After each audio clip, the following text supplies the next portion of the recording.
E aí, eu já te adicionei no grupo, aí se você puder mandar direto lá, que aí todo mundo já vai ter acesso. Comunidade, esse aqui? É. Isso. Só que aí ele tá vendo do lado esquerdo que tem ali teoria da estratégia. Lá embaixo. Lá embaixo. Embaixo de avisos. Ah, que Lado legal. esquerdo. Isso. Ah. Então só tem teoria da estratégia aqui. É. Top, muito bom.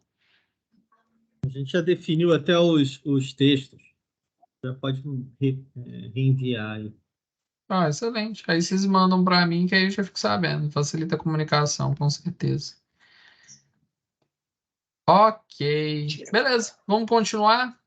Lembra que eu falei que tem uma série de escolas? Isso aqui, gente, e essa tabela aqui é fundamental. E para quem quer se aventurar nesse Safari, tá? Que eu vou anotar, eu vou colocar o termo que Mintzberg usou. O Mix é Safari de estratégia. Exatamente. Esse é o famoso Safari da estratégia, tá? Gente, existe uma série de escolas que se originaram. O que eu gostaria que vocês guardassem, retessem disso aqui tudo, é que essas escolas de formulação da estratégia, ela vem fornecer uma lente, ok, gente? Uma lente. E o fato dessa uma lente ser mais prescritiva, formalizada, metódica, paradigmática, no sentido de que eu tenho uma abordagem mais rígida, não é um demérito dela, tá? Entenda uma coisa, cada escola, cada olhar para a estratégia por si só já contribuiu para esse corpo de conhecimento que a gente está vendo aqui. Então, o que eu estou querendo dizer é que nenhuma abordagem ela é inferior à outra. Okay? Na perspectiva de Mintzberg, existem configurações, cada abordagem é uma configuração que eu vou usar em um determinado contexto. Eu posso usar, inclusive, combinando-as. Não tome essas escolas de uma forma isolada, ok? Tome elas como uma forma de um processo integrado que é dinâmico, ele não é estático, inclusive, ok? Vou falar assim, eu sou adepto da escola de planejamento, todo momento na organização ela tem transições, ok? Ela sofre transições de visões, e vocês, no início da aula, de uma forma, assim, brilhante, vocês começaram a desenvolver um raciocínio muito, muito especial, que é justamente que cada escola que a gente possui, dependendo de como a organização, em que momento está a organização, uma escola vai ser mais adequada, ou seja, uma configuração vai ser mais adequada que outra. Uma escola, uma empresa de tecnologia inicial, uma startup, que tipo de escola seria mais interessante? No final, daqui 30 minutos, vocês já vão saber responder isso aqui, ok? Esse livro, Safari de Estratégia, é um livro extenso, é um livro que geralmente os alunos de administração leem na graduação, então pode ser que os alunos de engenharia nunca tenham ouvido falar nele, mas Mintzberg em si, gente, é um autor que possui uma abordagem, uma pegada mais descritiva, tá? Dentro da sua abordagem, mas também prescritiva, quando vocês vão ver lá da escola de configuração, mas na perspectiva, quando ele elabora o conceito de estratégia emergente, etc., é uma perspectiva mais descritiva. Lembra, estratégia emergente, aquela não planejada, aquela que surge na organização como uma forma de comportamento constante, um padrão, etc.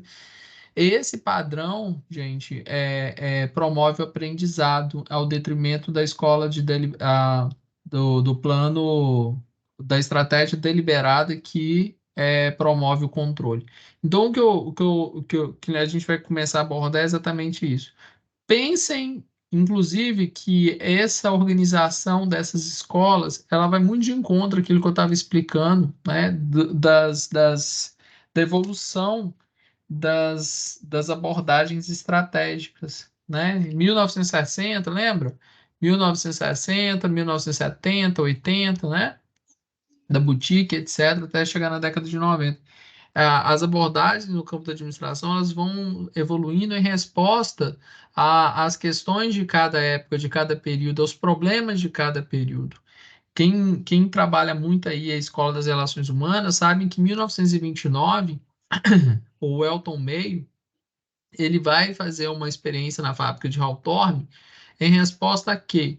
Em resposta a uma série de greves que estava acontecendo, como um questionamento ao modelo da linha de produção, ao Fordismo em si, ao modelo taylorista de gestão. Okay? Isso é uma resposta que aconteceu. Aí surgiu a abordagem das relações humanas, a teoria das relações humanas, e posteriormente a abordagem comportamental, quando os psicólogos entraram no universo das organizações para entender, né? E eles descobriram em 1929 que a produtividade era também resultante de interação social. Não era só uma concepção taylorista que a produtividade era a eficiência organizacional era resultante da ênfase das tarefas na estrutura, do melhor jeito de fazer. Okay? Essa busca constante, né? Essa ideia fixa numa determinada, uma determinada corrente, uma determinada teoria, leva aos analistas organizacionais a um erro de julgamento, ok? A fixar suas posições e não ver o resto. E é por isso que eu coloco muito bem isso aqui antes de explicar, para a gente não fixar numa determinada escola, tá? Que está se originando. E a escola de design, ela então entende essa estratégia, né? Esses autores aí, Selznick, Chandler e Andrews, eles vão entender a estratégia como um ajuste, ok? Eu vou ajustar a empresa, a organização em si, às forças ambientais, analisando as minhas fraquezas e os meus pontos fortes. Então, quais são as oportunidades, são as ameaças do ambiente que eu devo me adequar, né, de acordo com meus pontos fortes e fracos? O processo estratégico, ele está onde? Ele está na mente, tá? Ele está na mente do estrategista principal, do diretor, ok? E a partir dali, esse processo cerebral instituído, eu vou formular a minha estratégia, ok? Bom, posteriormente, eu não vou falar posteriormente, em paralelo, ok? Essas escolas aí de design, de planejamento, elas evoluíram de uma forma bem compartilhada, alinhada, numa perspectiva temporal simultânea, propriamente dita. Por quê? A escola de planejamento, ela pegou essas premissas da escola de design e vai pensar o seguinte, olha, o meu processo ele é cerebral, ele está no CEO da organização, ok? A escola de design está falando, olha, o cara que desenha, tá? Inclusive o Canvas Business Model, ele vem da escola de design, tá, gente? Para pensar que essa escola ainda é utilizada atualmente, os principais conceitos dessa escola. A escola de planejamento, ela pensa o seguinte, olha, esse processo de planejamento, ele é importante, mas ele precisa ser formalizado, precisa ser institucionalizado, eu preciso dotar de método esse processo, e aí eu tenho várias técnicas que são utilizadas, e eu insiro dentro do contexto organizacional, ao invés da gerência sênior, do diretor elaborar o planejamento estratégico, eu tenho o setor de planejamento estratégico. Olha que interessante, eu tenho os planejadores, tá? Estratégicos. E aí que vem essa noção aí que os especialistas em planejamento vão fazer todo um desenho organizacional, orçamentação, balance scorecard. A gente tem essas ferramentas dentro dessa escola, tá? E a gente está falando o quê, gente? Da década de 60, 70, lembra? 60, 70, tô ali. Ok? Tá claro, gente? Até aí, tá tranquilo?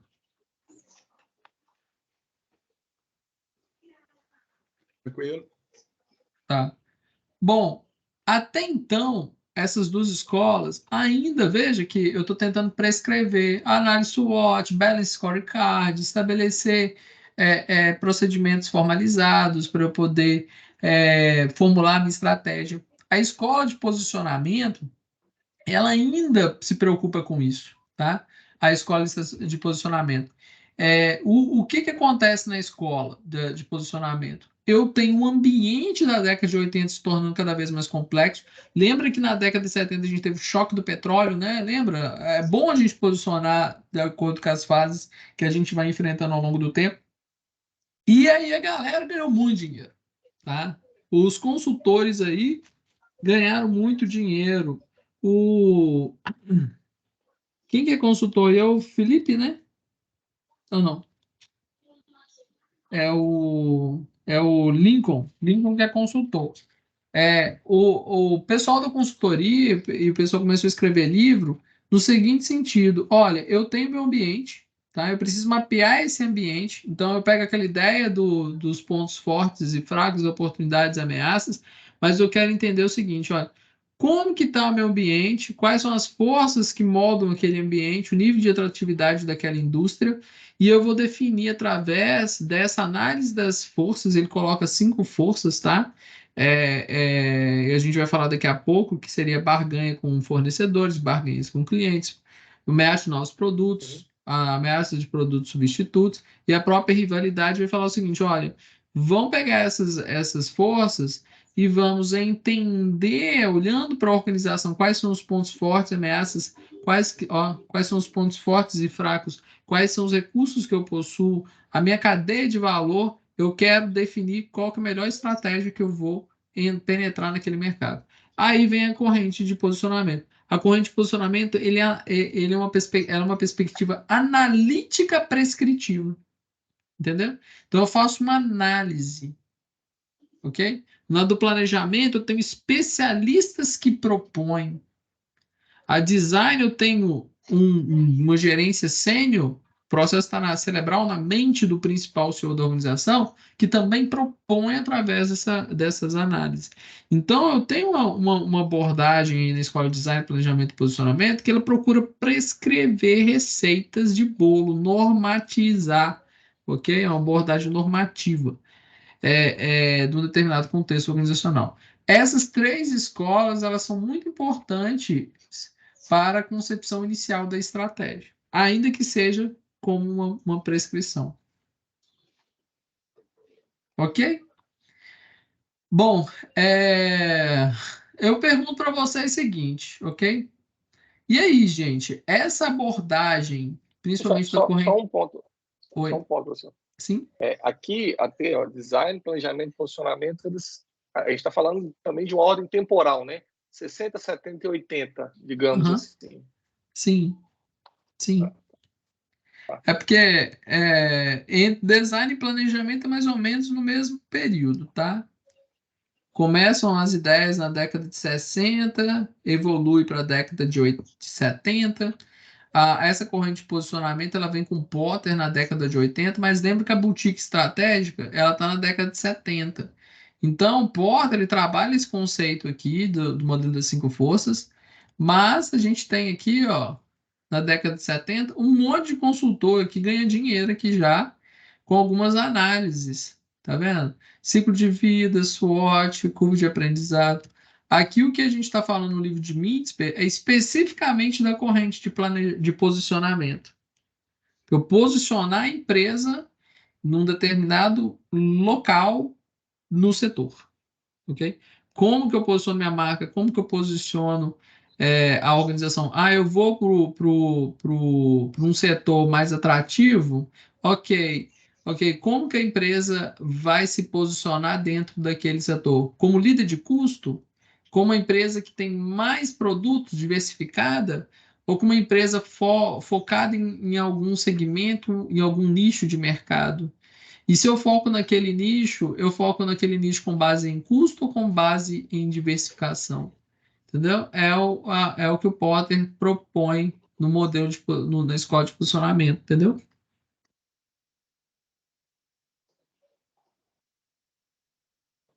Claro ou não? Sim. Aí eu pergunto para vocês aí, gente, e aí, esse modelo de Potter aí, dá para ser usado hoje ainda? Eu vou ler um artigo sobre isso aí. Vocês estão Daqui 2 horas respondendo eu respondo. Vocês vão responder na próxima aula? O meu sentimento, e É. inclusive, eu discuti esse artigo, né? Eu escolhi esse artigo porque é uma discussão que a gente tem muito grande dentro da companhia hoje. Quando a gente vai rever o nosso planejamento estratégico uma vez por ano, e a gente senta, e aí sempre tem os porteiros, as pessoas que batem, vamos na análise SWOT, vamos revisar a análise SWOT. Mas o quanto que a dinâmica hoje em dia, né, das mudanças, enfim, a análise SWOT ela é capaz de entender essas dinâmicas, olhando para isso aí uma vez por ano, enfim, ou até analisar as 5 forças de Porter. Eu realmente vou ler esse artigo muito afinco, porque é uma discussão que a gente tem dentro da empresa hoje. Eu vou te dar uma ideia aqui. Olha, você sabia, fala para esse pessoal aí da sua empresa, que a maioria das pesquisas evidenciam que essas ferramentas aí, análise SWOT, nenhuma delas garante que elas são efetivas de fato? Ou seja, a maioria das pesquisas não comprovam, não consegue comprovar a efetividade dessas ferramentas, se elas de fato são efetivas. E aí vem a questão, e aí? Entendeu? Elas ajudam, ok, mas poucos conseguem abordar essa ferramenta e não há comprovação que elas de fato são efetivas. Então, assim, tem um autor que trabalha aí também, dentro dos artigos, essa questão, e eu coloco uma coisa, ok, beleza, não quer dizer que você não consegue comprovar que ela não seja efetiva, tá? Uma coisa é você provar, outra coisa é a efetividade em si, eu não estou entrando nesse mérito. Mas, Porter, né, esses modelos e tal, etc. Imagina um ambiente em que eu tenho a desinstitucionalização, né, dos governos, os governos cada vez mais estão afrouxando. Eu coloco lá o exemplo lá da indústria de aviação norte-americana, que eles estão eliminando as restrições, reduzindo as restrições, e essa desregulamentação faz com que novos players podem estar surgindo dentro daquele mercado com mais facilidade. Isso faz com que a presença, né, a rivalidade dos os integrantes daquela indústria, as barreiras de entrada sejam reduzidas. A própria Uber, né? Eu pesquisei bastante a Uber lá na minha tese e tal. A desregulamentação do governo em si, né? Essas propostas de incluir, fizeram com uma barreira de entrada dentro do setor da mobilidade urbana, que é o táxi, né, caísse por terra. Hoje vários conseguem fazer isso, porque antigamente você precisava ter uma placa de táxi. E aí, como é que fica o modelo de porta nesse sentido aí? Né? O setor é atrativo que eles dão empresa de táxi, mas de repente a desregulamentação vem e me força a ter.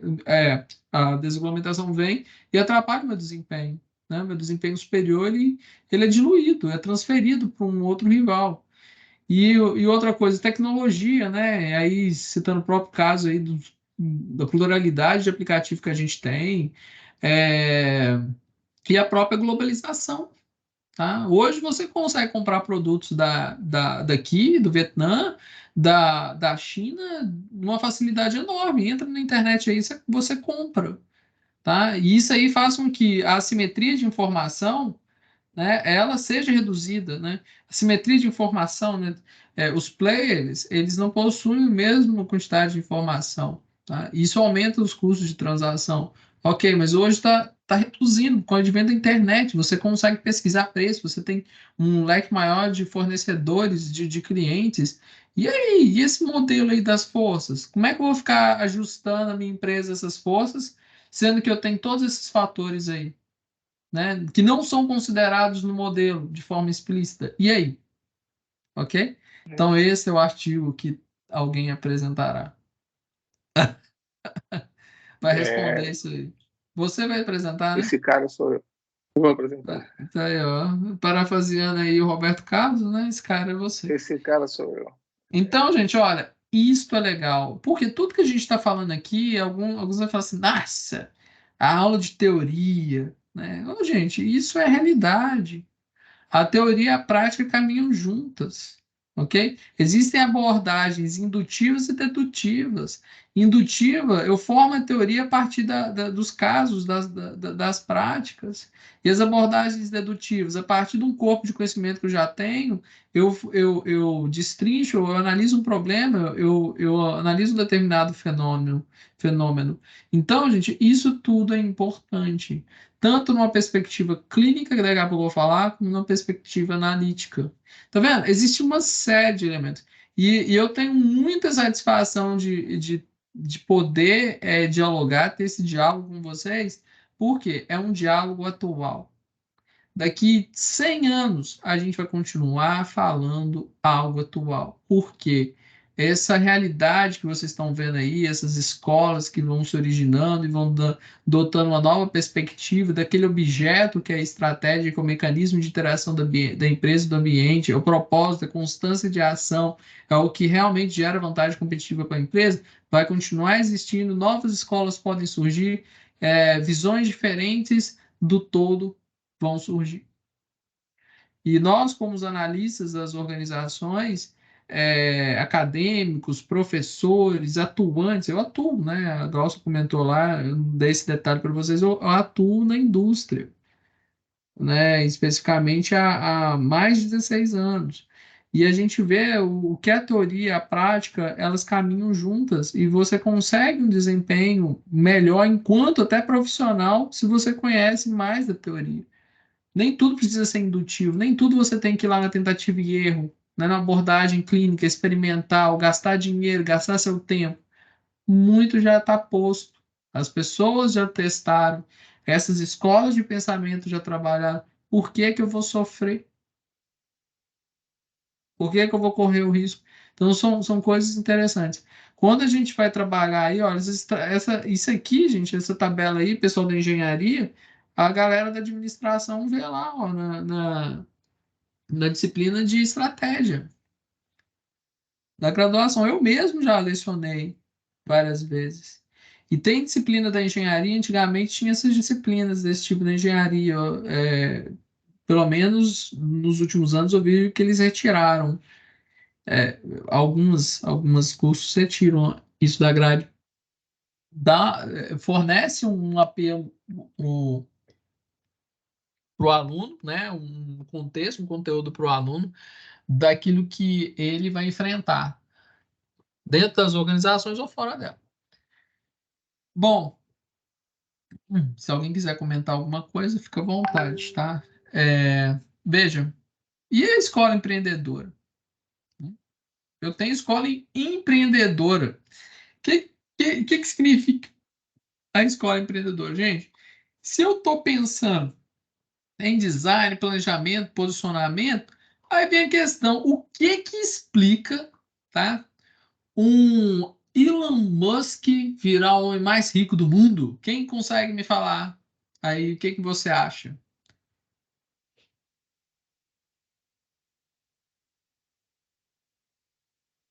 Quem me dá um parecer aí? O que explica um Elon Musk se tornar um homem mais rico do mundo assim?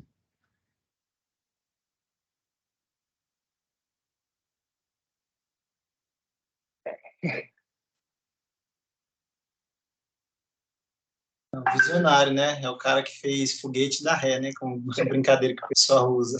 Exatamente, tá vendo?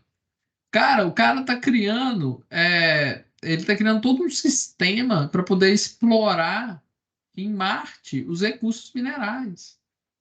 As reservas de ouro, comentando reserva de ouro lá fora, né?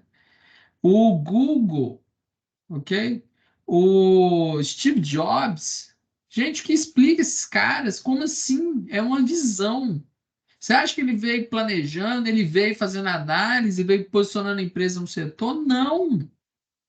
Ok? Então, essa escola ela vem falando o seguinte: olha, gente, vamos adotar uma perspectiva descritiva, vamos entender a estratégia que advém do líder visionário, do empreendedor. E aí, esse empreendedor, ele tem, quem estuda empreendedorismo vê, Esse é um empreendedorismo causal, né? Ou o empreendedorismo por oportunidade. Esse empreendedorismo, ele advém de uma derivação da ocupação atual. Eu trabalhava numa empresa, eu criei uma outra empresa, então eu vi como uma oportunidade, fiz isso. Ou eu estou numa situação difícil, eu preciso trabalhar, eu preciso ganhar uma renda, então eu vou empreender, ok? Criar uma empresa para eu sobreviver, ter empreendedorismo causal. Então, gente, é o empreendedorismo por necessidade. Então, a gente tem todo um conjunto, e isso é alicerçado em Schumpeter, por quê? O empreendedor em si, ele destrói a loja de mercado através do inserimento de uma inovação. Quem trabalha em inovação vai trabalhar muito nessa linha aí, a escola empreendedora. Porque, gente, ele não pede licença. Eu vou usar esses argumentos, esses termos aqui. O empreendedor não pede licença, ele cria uma novidade que é capaz de desmantelar toda uma indústria já estabelecida. Tá? O Steve Jobs, por exemplo, N empreendedores, os aplicativos, Facebook, o que a gente vê é que simplesmente cria um novo mercado ou ele insere uma inovação disruptiva que está inserida debaixo do mercado, ou seja, um mercado existente, mas com desempenho superior e um preço menor. Tá? Inovação disruptiva de baixo mercado. Então, é assim que forma. E o Schumpeter vai trabalhar o conceito de destruição criativa. Essa pulsão gerada dentro do cerne do modelo econômico é capaz de promover toda uma alteração de um paradigma existente. Então, essa novidade ela pode causar mudanças. Entenderam esse ponto do empreendedor? Então, olha, eu vejo que é descritiva porque eu quero explicar. Explicar essas estratégias que vêm de um líder visionário, ok? Da visão do líder, etc. Bom, a abordagem cognitiva, gente, entra o contexto da psicologia, né? O Simon, ok? Eu vou pensar o seguinte, gente, tem alguém que pensa, tá? E essa pessoa tem uma racionalidade, a racionalidade dela ela é limitada, a gente sabe que existe assimetria de informação, eu não consigo ter todas as informações suficientes para tomar decisão, e eu quero entender, então, como que se dá o processo estratégico dentro desse conceito do mapa mental individual do sujeito. Então, surgem várias ferramentas, inclusive, tá? Mapas mentais, a questão da racionalidade, ok? É bem trabalhada aí. E advém da psicologia, o principal autor dessa escola aí é o Simon. Okay? Então, tá vendo? Eu tenho autores referência, tá? De cada visão.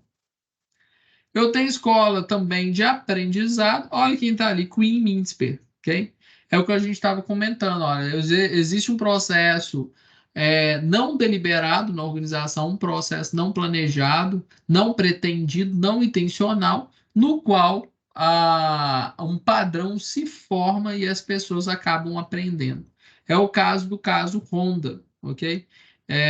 Os japoneses vão ver lá no caso lá, eu não vou ficar dando spoiler, né? Como se diz aí, dando spoiler, mas o japonês ele entrou no mercado americano, gente, pensando com uma estratégia diferente, tá? Do que realmente aconteceu. Aconteceu que a motinha que deu o resultado lá foi totalmente diferente da estratégia alvo dele, que é da principal estratégia que eles estavam pensando. Ok? Vocês vão ver aí na próxima disciplina. E na época, o Mintzberg estava colocando lá que o pessoal publicou de uma forma que o processo foi planejado, que foi um sucesso, a Honda, que não sei o quê, já foi pensado dessa forma, mas aí não foi nada disso. Que aí foi a realidade foi bem diferente aí, tá? Na prática, a Bom, teoria foi outra. porque você sabe, né? A gente sabe como é que funciona, né? Publicidade lá fala assim, porque a pessoa fez dessa forma. Porque naquela realidade, né, concebia que se você não tivesse algo planejado, você era uma pessoa desorganizada, sua empresa não era boa, etc. Imagina a década de 70, 80, né, 60 nesse processo, imagina. Ó, se você planeja e não dá certo, você errou. Olha, errou. Mas na realidade a gente viu, gente, mas o plano para dar 100% certo, você precisa de ter o alinhamento dos astros. Como que isso é possível? Como que 100% você vai conseguir efetivar? Na sua vida, você consegue 100% de assertividade em tudo que você planeja? Como que uma organização, uma dinamicidade, um monte de pessoas reunidas com interesses comuns, você vai conseguir isso, né? Então, utopia, é uma falácia, se você for pensar nesse sentido, né? Bom, beleza, tá? Cuida cognitivo, estou entendendo o processo de elaboração de estratégia se envolve na mente do estrategista. Né? Um processo cognitivo envolve tomada de decisão, decisão limitada, mapas, modelos mentais, etc. Bom, eu vou para a escola de aprendizado, eu entendo a estratégia como um processo emergente, a organização aprende, não separo quem formula e quem implementa. Ó, a grande também é muito interessante isso. Gente, é o conceito de praxis, né? Ação com reflexão. Eu planejo e executo, né? Não tem diferença lá, só o topo da pirâmide planeja e os coitadinhos aqui executam, não. Vem de qualquer lugar da organização, vem de todos os lugares da organização, é a estratégia. Ô, Poder. Will, Oi? só fazer uma observação. Você falou aí que as pessoas não esperam que seja 100% assertivo, né? E dentro de redes neurais, que eu tenho estudado aqui no meu projeto, a gente vê que tem um cálculo de entropia, que a gente busca diminuir essa entropia ali entre o viés e a variância dos resultados dentro de uma árvore de decisão. Isso seria aplicável também dentro das teorias de estratégia? Com certeza. Só para entender o seu modelinho aí, como é que você faz? Você tenta reduzir a entropia através. A gente tem uma árvore de decisões. Então, Aham. tem várias opções ali para você decidir qual caminho seguir. E, e você vai diminuindo. Quanto mais você vai fazendo, mais você vai diminuindo o viés, só que, ao mesmo tempo, você vai aumentando a variância também. A gente não quer chegar ali a um resultado único, exclusivo, porque a gente quer entender o comportamento de um grupo e não de uma única pessoa. Porque se a gente for aplicar isso depois de um grupo, a gente vai ter o resultado de uma única pessoa. Não vai servir para todo mundo. A gente quer uma semelhança ali entre os resultados, por isso que a gente faz essa correlação entre viés e variância. A gente quer um meio termo, a gente não quer zerar a entropia, a gente quer que isso se equalize. Se a gente abaixar demais o viés, ser muito assertivo, ele vai servir para uma pessoa só e vai aumentar muita variância nesses casos. Não sei Aham. se conseguiu ser claro Sim. nisso. Então, Ó, o último artigo que a gente vai trabalhar, ele vai tratar essa questão, assim, por quê? Em face a essas múltiplas realidades, tá? Uma dinamicidade muito intensa do ambiente, ambiente de rápida mudança, tá? O Giovanni vai trabalhar, mas o último artigo de crise também vai trabalhar. Existem alguns modelos, tipo o modelo Monte Carlo, ele vai tentar tratar esse tanto de informação que a gente tem, esses dados, para poder gerar uma abordagem, eu vou colocar dessa forma, porque o Data Analytics, ele vem tratar de uma abordagem preditiva para facilitar a tomada de decisão. Então, sim, isso é extremamente importante que você está falando. Você está tentando criar uma forma prescritiva que auxilie a tomar de decisões com modelo mental, mas a partir de um viés analítico interpretativo. Olha para você ver que interessante. Esse modelo seu sofre variação, você entende cada processo na sua constituição? sim, ele sofre muita variação. Na verdade, são tomadas de decisões do cérebro humano. Então, é meio que A imprevisível. abordagem é isso aí, é isso aí. Você está dentro da escola, você dentro da escola cognitiva. E pode também, você pode se enquadrar também, se você for colocar nesse viés aí, dentro da abordagem de que é um processo de tomada de decisão. Quem toma decisão são todos ou uma pessoa só? Uma pessoa só. Então, você pode colocar o design, combinar o design com a escola cognitiva. Sim, é um processo de Você interação desenha através, você faz um desenho através desses modelos mentais, dessa técnica que você está utilizando. Então, você pode classificar, tá? Através dos elementos fundamentais de cada escola, Beleza, obrigado. né? Interessante, olha, o raciocínio aí. Você está mapeando para tomada de decisão, tudo a ver. Bom, poder. Gente, olha, estratégia também surge através das relações dos poderosos, né? Organizações têm relações externas, né? Poderes externos, e também têm relações internas permeadas aí, barganhas, né? Conflitos acontecem e surgem estratégias em função desses conflitos. A gente vê muito derivado dessa escola de poder as disciplinas de técnicas de negociação, tá? Como se comportar mediante uma determinada negociação. Não tem um É, link importante com Porter aí, posicionamento de barganha, do fornecedor, aquela questão toda, tá? Você foi agora sim, tá? Olha, eu vou te falar, tá? Porter, cadê?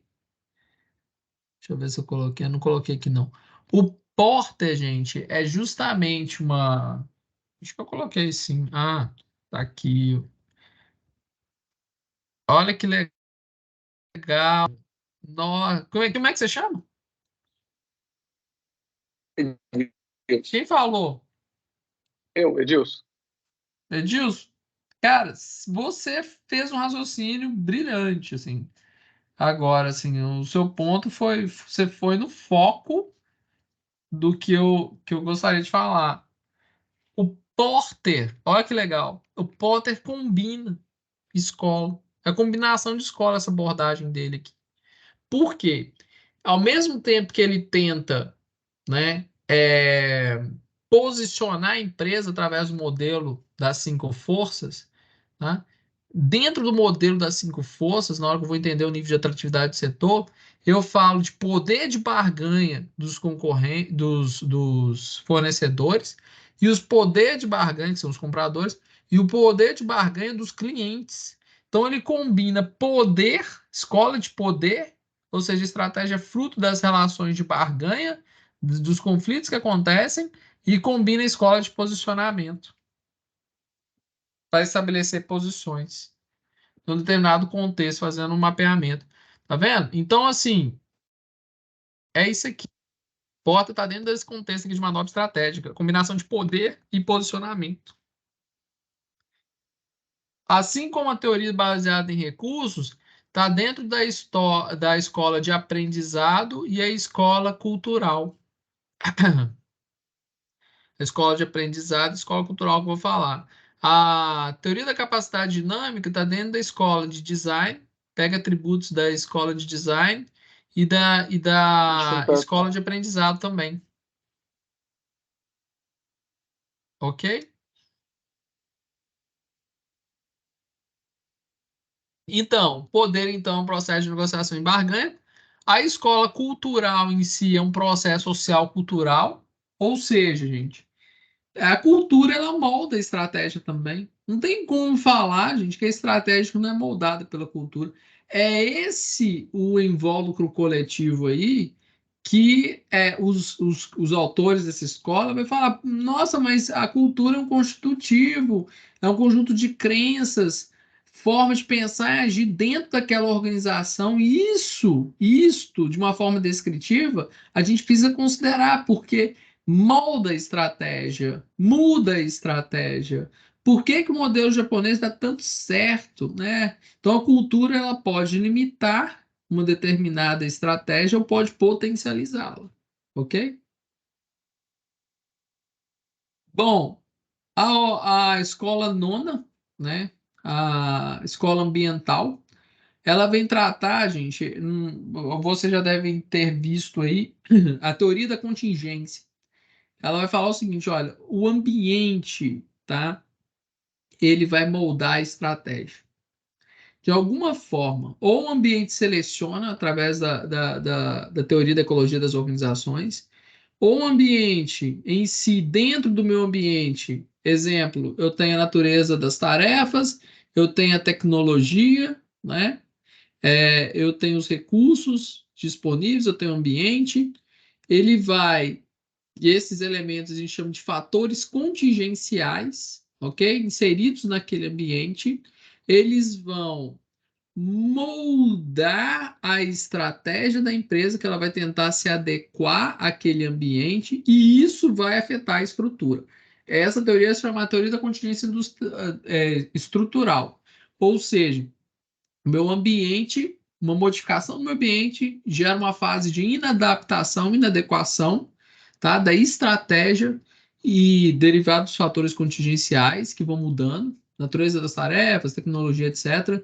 E isso vai fazer com que a minha estratégia mude a estrutura. Então, as organizações vão mudando a sua forma de acordo com como enfrentam esses fatores contingenciais. Super interessante esse ponto de vista. É fruto da abordagem da escola ambiental e também a teoria, gente, da abordagem institucional também. Tá? Tá claro, gente, até aqui? Tranquilo. Bom, a última. Existe assim, cultural, né? Até o colega falou mais cedo aquela frase lá do que a cultura come a estratégia no café da manhã, né? E a gente está falando de mais ou menos em que ano aí essa discussão da escola cultural? Ou não tem, ou é uma questão atemporal? Não, os estudos especificamente aí, essa escola. Desculpa, gente. Essa escola cultural, quando a gente vai pegar no ponto dela, esse Norman aí, ele formulou essa abordagem no final da década de 70, ok? Lá próximo da década de 80, lá no finalzinho, lá, quase 1980, ele formou. Veja, basicamente, as premissas dessas escolas nascem nesse contexto. O que estava acontecendo na década de 80? Toyotismo. Tá vendo? Olha que interessante. Toyotismo, gente, o onismo. O sistema Toyota de produção estava se difundindo, a Toyota estava mostrando para o mundo todo, né, o poder de uma cultura que advém do samurai. Olha que legal. Então, olha, eu estou respondendo, né, com abordagens. Por que que um aluno aqui, ó, vocês falaram lá que tá pesquisando indústria 4.0, né? Por que que você está pesquisando Sou indústria eu mesmo. 4.0? É você mesmo. Por quê? Porque tem indústria 4.0. Se tivesse indústria 6.0, estaria pesquisando indústria 6.0. Entendeu? Então, assim, isso que é legal. Na hora que a gente vai olhar, cada um tá com um tema de tese. Inovação disruptiva. Tem que ter disrupção para pesquisar isso, né? Plataformas disruptivas, tem que existir a plataforma, ok? E olha para Numa vocês verem. visão da escola. Desculpa, pode falar você. E olha para vocês verem, olha, minha tese foi, tá? Que as plataformas disruptivas promovem disrupção institucional. Para eu falar isso, eu fiz todo o construto teórico, etc e tal, mostrando e tal, inovação disruptiva, como que acontece, por que que a plataforma é uma inovação disruptiva, como isso aconteceu, provei com uma forma, porque a minha linha é mais quant, tá?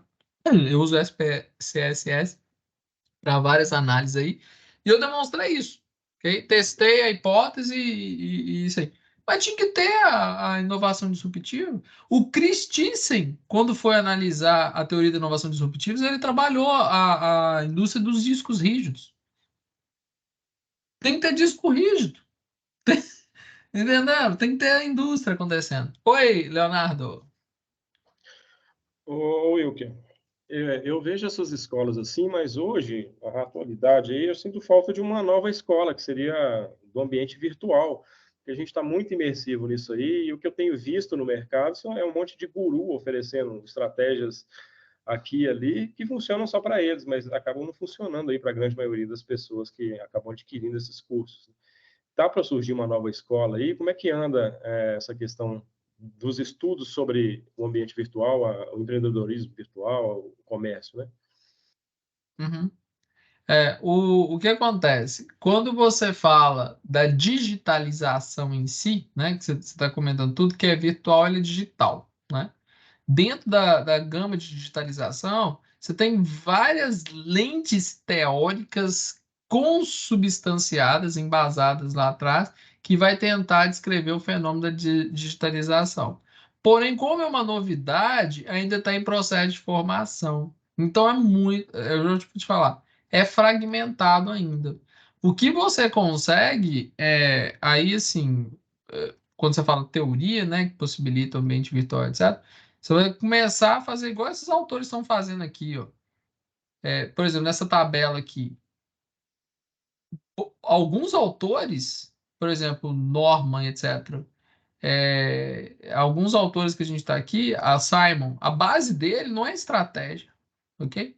Você constrói, você faz um recorte, diversos autores você trabalha em um determinado tema, até chegar nesse determinado ambiente virtual, né? Que não é face to face, que é diferente, para poder formular esse corpo de conhecimento. Aí você pode começar, por exemplo, pegando algumas concepções de Schumpeter, algumas concepções aí de transferência depende do recorte que você vai fazer, entendeu?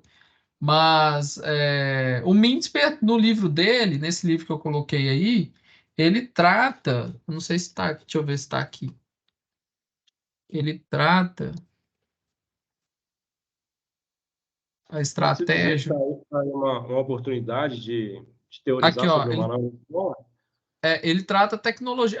Você pode trabalhar isso na sua tese de doutorado. É uma lacuna teórica. Lacuna teórica existe em todos os momentos, tá? E aí você identificando essa lacuna teórica, você pode trabalhar uma abordagem, tá? Olha para você ver, evitando as armadilhas, tecnologias emergentes e personalizando a personalização. Faltou de tecnologia. Então, ele trabalha no capítulo 9 dele, na página 211, alguns elementos. Pode não ser na especificidade que você está colocando, e aí gera alternativa para você desenvolver, tá? Trabalhar numa dissertação, numa tese, etc. Daí que a gente formula a tese. Por exemplo, a minha tese, uma vez que eu identifiquei que as plataformas, não tinha ninguém que escrevesse sobre plataformas tecnológicas e como que ela pode causar uma transformação nas práticas, nas práticas, disrupção institucional propriamente dita, destruir toda uma cadeia de setor, igual ela tem promovido essas alterações, eu formulei minha tese a partir dali, entendeu? Bacana. Professor, Sim, fica uma dúvida aqui naquela tabela, se você puder voltar lá, claro. especificamente em relação a definir, delinear exatamente ou enquadrar um tópico dentro dessas escolas. Então, por exemplo, tá muito na moda o ESG, né? Todas as empresas emitem relatório de sustentabilidade, falando de ESG e tudo mais. Eu consigo ver o ESG pertencendo aí a elementos de várias escolas. Isso. Mas ele se enquadra exatamente em alguma? Como é que é isso? Me parece um pouco ambíguo. Olha aqui que interessante para responder a sua pergunta, tá? Combinação das escolas de formação de estratégia. Ele não citou especificamente a USG, mas, olha, você pode encaixar de acordo com o embasamento principal dela. Veja que ele colocou aqui, olha, de porta, posicionamento e poder, estratégia negociada, poder e posicionamento, mudança revolucionária, configuração empreendedora. Eu vou falar da configuração daqui a pouco, mas toda teoria que você vê alicerçada em mudança, choque paradigmático, que você troca um arquétipo pelo outro, ele vai entrar aqui dentro de configuração empreendedora. Intraempreendedorismo, ambiental empreendedora. Teoria institucional cognitiva, ambiental e poder. Teoria do caos, olha, e evolucionária. Aprendizado ambiental. Eu acho que essa que você está colocando aqui, ele vai muito próximo da corrente ambiental, somado com a corrente de aprendizado. Né? Mas se ele tiver um viés prescritivo, você pode colocar mais um dentro dele. Entendeu? Você pode colocar um design, um planejamento, sabe? Então, você pode enquadrar e formular a sua classificação. Essa é uma classificação de MINTSP. Você pode concordar ou discordar dessa classificação, entendeu? Entendi, bem interessante, né? Porque aí ele trata de elementos individualizados de cada uma dessas, mas permite aí uma sobreposição, né, de elementos. É muito interessante isso. Sim. Ó, que eu vou te falar uma coisa. Isso que você colocou, você falou, é o essencial. Porque, gente, não olhe isso com uma lente só. Imagina que você tem um binóculo que você quer ver lá longe. Você tem um óculos que você não enxerga direito, você tem miopia. Só que você enxerga bem de perto. Você vai de perto, você não vai usar o óculos, de longe você vai usar o óculos e para ver lá na frente você vai usar o binóculo. Então você vai usar os equipamentos que você possui, né, os acessórios que você possui, de acordo com o seu objetivo. É a mesma coisa esse quadro aqui. Isto que eu falei é o princípio da escola de configuração de MINTSP. Okay? MINTSP vai tratar o seguinte, olha, a escola de configuração, eu reconheço cada escola tem o seu lugar. Tá? Que eu vou tratar, de acordo com a situação da organização, a escola vai ser mais aplicável. Por exemplo, uma empresa que está começando, gente, vocês falaram no início da aula aí, que escola mais aplica uma pequena empresa que acabou de começar e tal, que não tem processos muito estruturados, não tem uma forma muito grande, divisionada nem nada? Escola de design. A empresa cresceu, se diversificou, tem muitos departamentos, tá num ambiente estável, uma indústria madura, no setor de mineração, por exemplo. Ó, planejamento. Essa empresa, olha, veja, essas duas escolas são muito aplicadas, porque é prescritiva, né? Eu fui bem prescritivo agora. Mas vamos supor, eu quero explicar o sucesso de um empreendedor, de uma startup que começou ontem, escola empreendedora. Olha, eu quero entender o porquê que aquela organização lá nos Emirados Árabes funciona. Tem algum fator cultural envolvendo? Se eu tivesse esse problema estratégico, né? Entendeu? Aí eu vou entender. Aí quando eu falo de entender, eu estou falando de descrição. Aí eu vou entender as relações de poder, se existe o CEO, a cognição do CEO, se há um processo emergente surgindo, se a organização não trabalha com estratégias. A estratégia emergente ela existe, mas se a organização ela reconhece essas estratégias e formula o seu aprendizado, entendeu?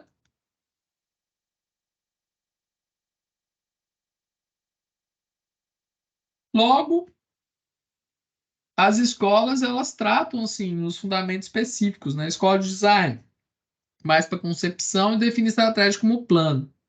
A escola de planejamento, ela é mais formal e ainda define como plano, custo de ação. A escola de posicionamento é analítica e define uma posição que eu vou alcançar um determinado nível de atratividade do setor. Escola empreendedora, baseia-se na visão do líder e vê a estratégia com perspectiva, ou seja, dentro de um determinado contexto. A escola cognitiva, processo de formulação é mental. Escola de aprendizado é um processo emergente, né? A relação deles é uma constância, né? Um padrão, uma constância de comportamento. Escola de poder envolve a negociação. A relação com 4Ps de MINTSP é o quê? É o truque, é o puzzle, é uma estratégia como pretensão, estratagema, ok? Pretensão não, não, fugiu o nome aqui.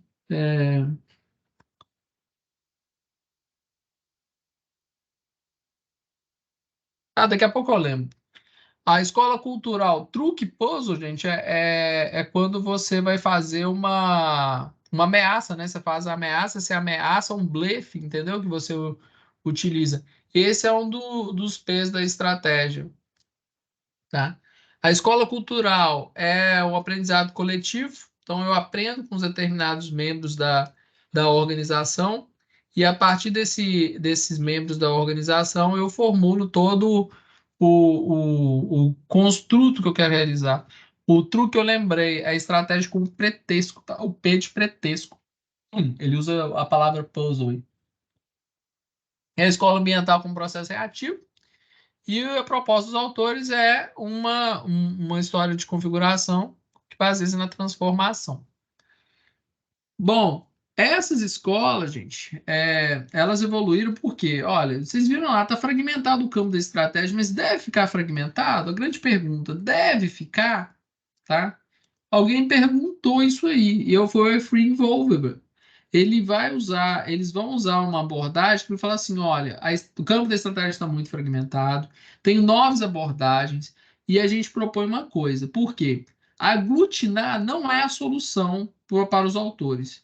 Aglomerar essas escolas, tentar desenvolver uma teoria única para a estratégia, não é abordagem conveniente, porque não consegue, perde-se especificidade, não consegue abordar de uma forma integrada as 9 escolas. E aí a proposta dele é o seguinte: vamos criar então 3 grandes escolas de acordo com os agrupamentos de problemas, de principais problemas estratégicos que eu possui. Essa é a proposta do Elfriede Wolberda, ok? Que é criar essas 3 escolas de síntese, que ele chama. Síntese, gente, olha, a gente pensa em resumo, né? Síntese, né? Eu vou falar o seguinte, olha, eu vou tentar agrupar os problemas e formar uma concepção. Aí ele colocou escola de limite uma delas. O que é a escola de limite? A empresa, ela possui interfaces, né? Imagina, a empresa, ela tem algumas decisões que ela tem que tomar, do tipo, olha, onde que vai as fronteiras da organização? Eu terceirizo ou não terceirizo? Eu faço em sócio ou não faço em sócio? Eu coopero com outro ou faço eu mesmo? Eu preocupo com isso. E a escola de limite, ela vem baseada na teoria dos custos de transação, vai pegar também as abordagens de cooperação, de redes, para poder entender esses problemas organizacionais. Veja, é uma lente sintética das escolas, daquelas escolas que eu mostrei para vocês, mas ela fornece de uma forma explícita aquilo que a escola possui. Como que eu trato determinada situação, ok? A escola da capacidade dinâmica, então eu vou entender que a organização tem um conjunto de competências, tá? Um conjunto de ambientes organizacionais no qual eu desenvolvo essas capacidades. Aí eu encaixo a visão baseada em recursos, os recursos que eu possuo, a capacidade que eu possuo para reconfigurar esses recursos, e todo um aparato de transferência de conhecimento, as teorias no Naki Takeuchi, né, que a gente vê lá, que eu tenho a transferência de conhecimento baseada em internalização, externalização. Tenho também, além da internacionalização e externalização, a própria socialização, ok? E esses processos acontecem dentro dessa dinâmica aí. E a escola de configuração, que é aquela escola, né, que o Mintzberg trabalha, que eu entendo os contextos de transformações que acontecem, que eu mudo uma configuração para outra configuração. A organização, por exemplo, ela pode nascer com uma concepção mais de design, mudar para uma escola de planejamento e depois aderir à escola de aprendizado, enfim. Okay? Então, isso inclui também a abordagem de redes, tá? Os processos do Nonaki Takeuchi, né, para quem está estudando aí, a gente tem eu não expliquei o que é, né? Socialização é quando você transfere conhecimento tácito para pessoas, a internalização é quando você, por exemplo, lê um livro, né, você internaliza o conhecimento, a externalização é quando você escreve um livro, e a comparação é quando você compara os conhecimentos formais existentes, né? Você tem um livro e você desenvolve sua tese, por exemplo, né? Então, esses são os principais processos de transferência de conhecimento do Naki Takeuchi. Bom, aqui é Porter, tá, gente? A gente acabou de entrar dentro do entendimento do contexto da corrente de posicionamento. E eu pergunto para vocês, perguntas, pessoal?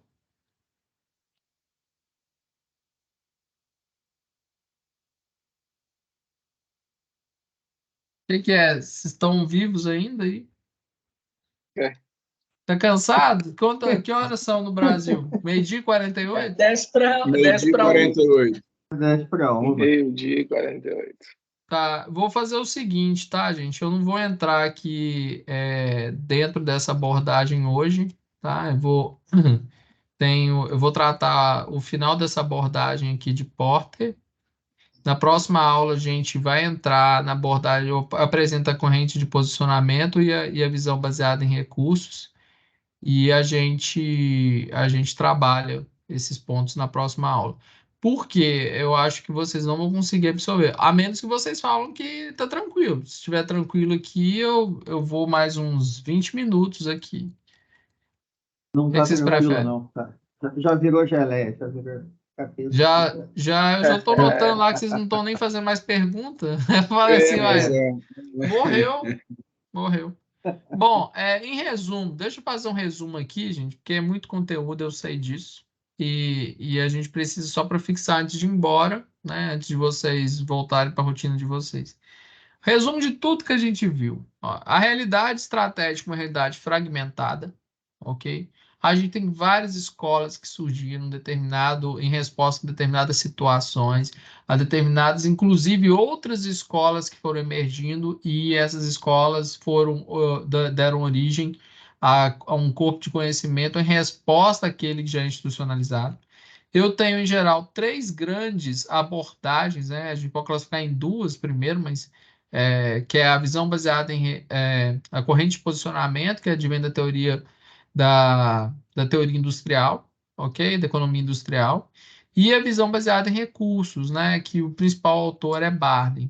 Porter é o principal autor da corrente de posicionamento, ok? Que a gente viu lá a corrente de posicionamento, os modelos das cinco forças, que eu vou tratar aí já no início da próxima aula. Eu vou começar pontualmente, tá, gente? Porque na próxima aula não tem que apresentar, né? Vocês se apresentarem nem nada.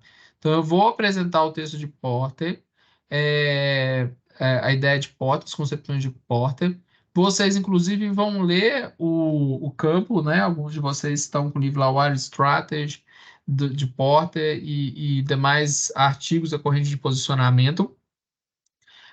Esse autor ele vai trabalhar que eu preciso e eu gero vantagem competitiva através de uma estratégia que crie valor superior aos meus concorrentes, e essa criação de valor ela é balizada pela escolha e análise, consequentemente, do setor da empresa. Então, eu me posiciono em meio a um determinado setor.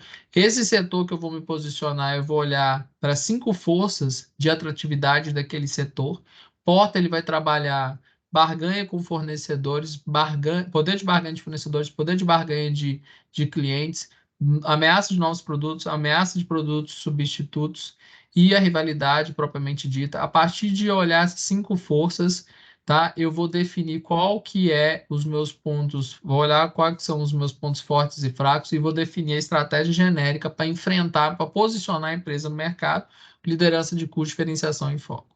Bom, o Porter ele vai falar que a vantagem competitiva ela se homogeneiza a longo prazo no setor, porque o princípio que ele parte é da homogeneidade de recursos, que os recursos a longo prazo eles se homogeneizam, são perfeitamente imitáveis, né? Eu consigo imitá-los, eu consigo explorar através da espionagem industrial, enfim.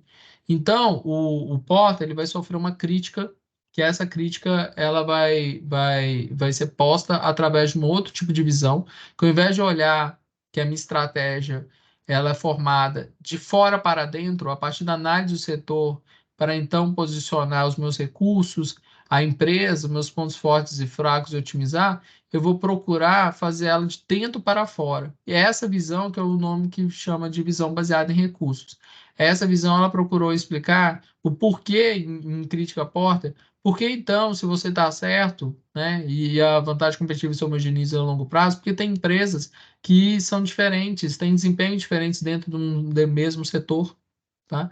E aí a resposta vai vir porque os recursos não são perfeitamente móveis, ou seja, eu tenho um princípio de heterogeneidade de recursos que eles se mantêm desde que são valiosos, raros, difíceis de imitar e podem ser utilizados pela organização.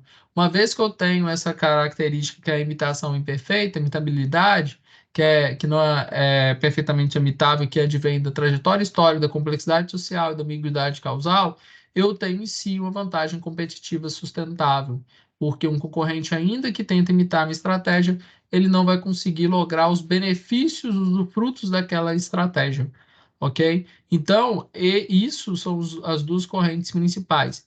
A capacidade dinâmica, ela vem falando o seguinte, olha, os meus recursos são importantes, mas no ambiente de determinada dinamicidade, mudanças constantes, eu preciso mudar, criar, diversificar, alterar essa base de recursos através de uma configuração diferente. Então, eu chamo de configuração. Então, a capacidade dinâmica é a capacidade que eu possuo de criar rotinas, criar linhas, atividades dentro das organizações, procedimentos, rotinas, que tornam possíveis eu ajustar essa base de recursos, a configuração dos meus recursos ao ambiente dinâmico.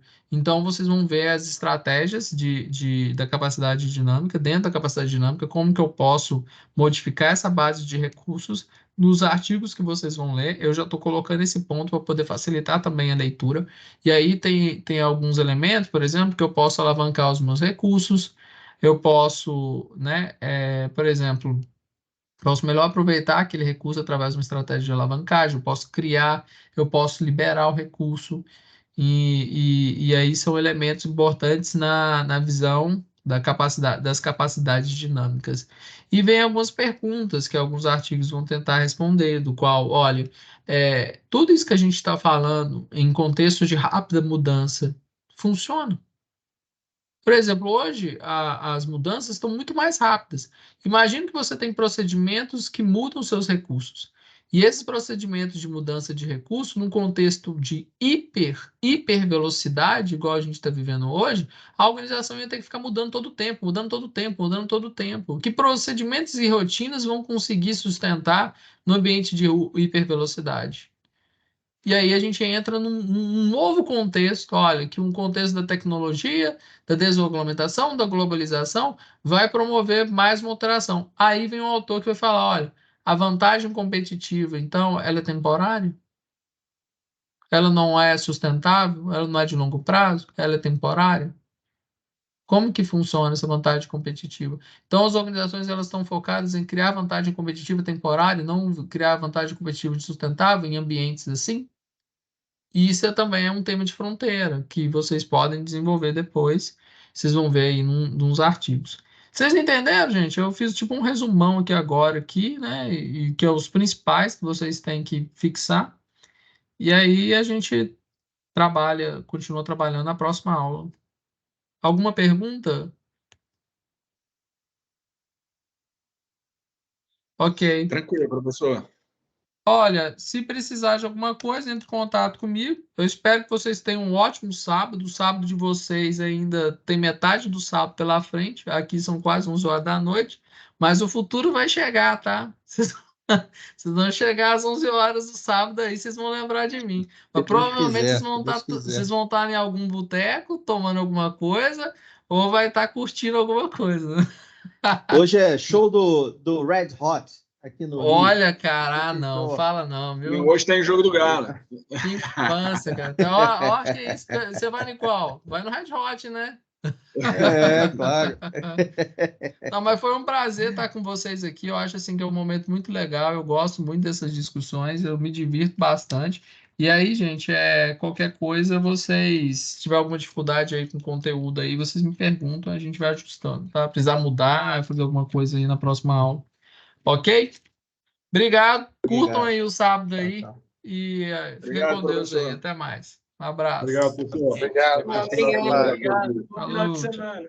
Você Obrigado. também. Tchau. Tchau.